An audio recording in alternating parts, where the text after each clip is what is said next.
Hello, folks. So, in honor of spooky season, I had a chance to sit down and watch another great classic. Well, actually, this would be pretty much the first classic that I've watched this year, since most of the films I've watched were shitty. But I would like to talk about the Texas Chainsaw Massacre, 1974, a classic Tobe Hooper, which Tobe Hooper we know and love, Eaten Alive, Texas Chainsaw Massacre 2, The Funhouse, all these great films. I think he did Life Force. Tobe Hooper, he's an amazing director. Um, co-written by Kim Henkel. Henkel? Kim Henkel. Kim Henkel. Henkel. Kim Henkel. Well, the film definitely has a unique flavor compared to others, where it almost works as if this were a silent film. It would work really well. Like, there's not really much music, but I think that works for it. It makes it creepy. It makes it feel like a found footage, where we have our characters growing up in the country, and they run into these people, and the brother. A lot of memorable scenes along the way, and memorable characters like Franklin, who's in the wheelchair, but he's also kind of funny, just relatable, more like very relatable. And Sally, who is a relatable character, who's very shy and very observant, but like she observes things around her, but she's also very, she wants to help people, so she'll push Franklin around, and her friends take off in the other direction, so they don't give a shit about him. I always felt bad for Franklin in this movie. He gets the fucking bad end of the fucking shaft. He's just left there to fucking rot in the chair. And you're, it's almost like you're supposed to hate him in a way, but I can't. I feel sorry for him. I really do. I know that it's like he's always complaining in the chair, but I always feel bad for the character. So, but that's just me. So, I always feel bad when, again, if you have not watched the film from the 70s, 74, Franklin, Sally's pushing him through the woods. They're looking for their friends, and Leatherface pops out, and Franklin's stuck, and he can't do anything. He's in the wheelchair. He's helpless. You just feel for the guy. And I guess that's why I kind of feel Franklin is a very relatable horror character, because he's stuck. He's stuck most of the time. They have to push him up hills. Leatherface is running with a chainsaw. Imagine that. I'd panic. I really would. So I do feel like he's pretty relatable on that front. And I also feel like this film, if you listen to it without having to watch it, it's still very creepy. It's very disturbing. Like, this is a film that if you just listen to it with headphones, you'd be disturbed automatically. You don't have to watch it. Just the sounds are disturbing enough. The sound effects, the music.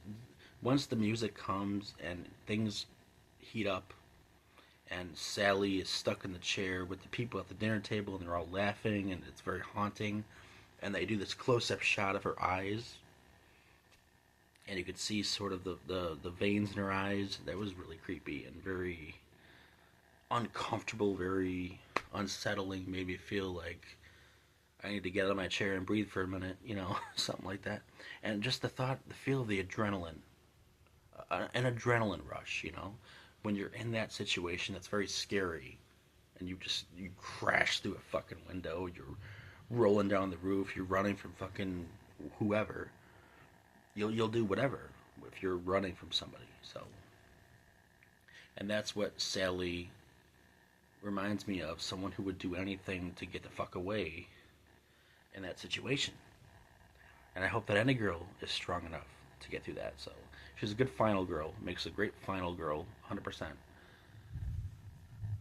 Definitely one of the better final girls of the 70s. Um, Apart from, I don't know if Amy Steele,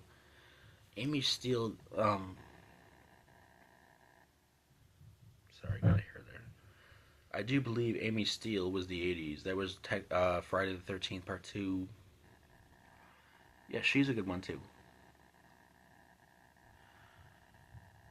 But I just feel like Sally is so relatable because it, she's taken, she's abused in this house. She's screaming for her life. The trauma she must have went through, theoretically. I mean, not theoretically, but like in a fictional, on a fictional note of what she went through later on. I bet that was pretty crazy. Which they tried to do that in Texas Chainsaw Massacre. They did that in Texas Chainsaw 2022. It didn't fucking work. They brought Sally back. They tried to make her like fucking Laurie Strode.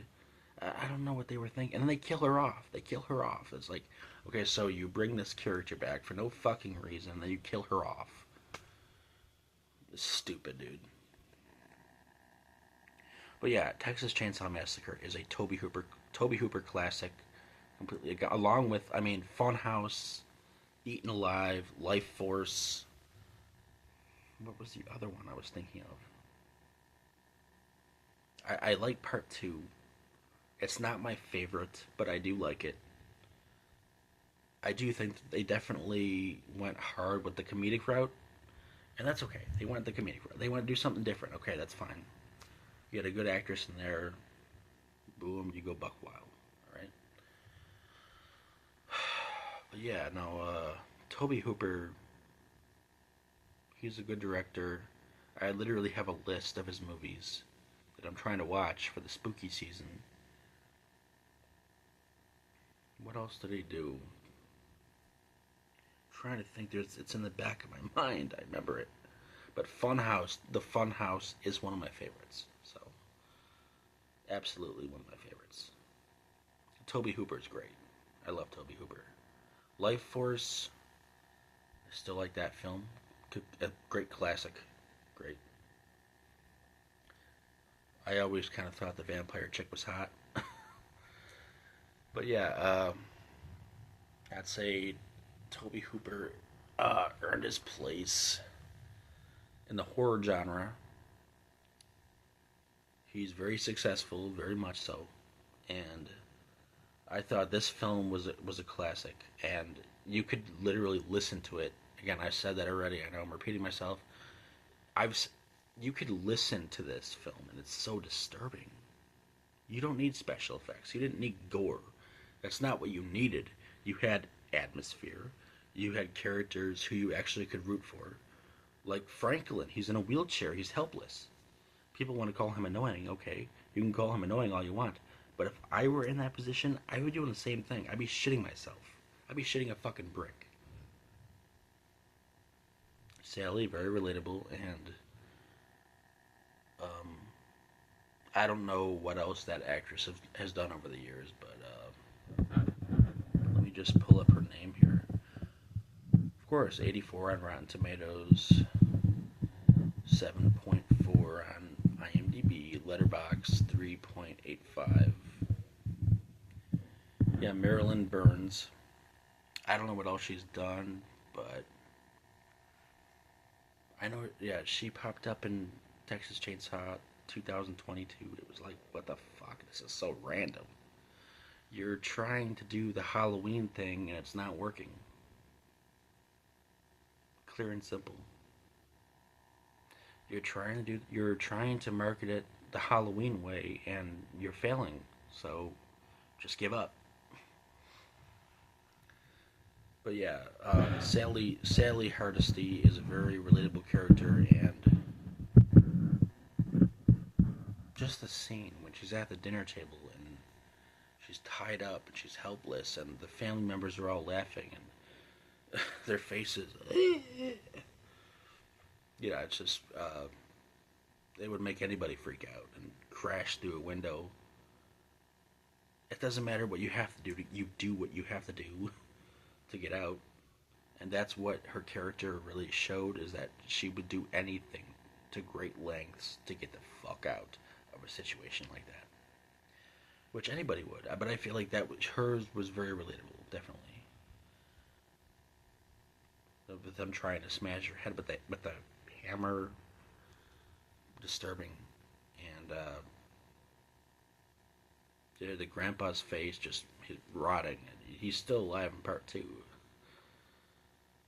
Ugh, gotta love that Toby Hooper. Ugh. But yeah, that'll be my quick review of Texas Chainsaw Massacre 1974. Thank you for watching. Hope everyone is having a good, nice, spooky season. And I hope you're all healthy and happy. Thank you for watching.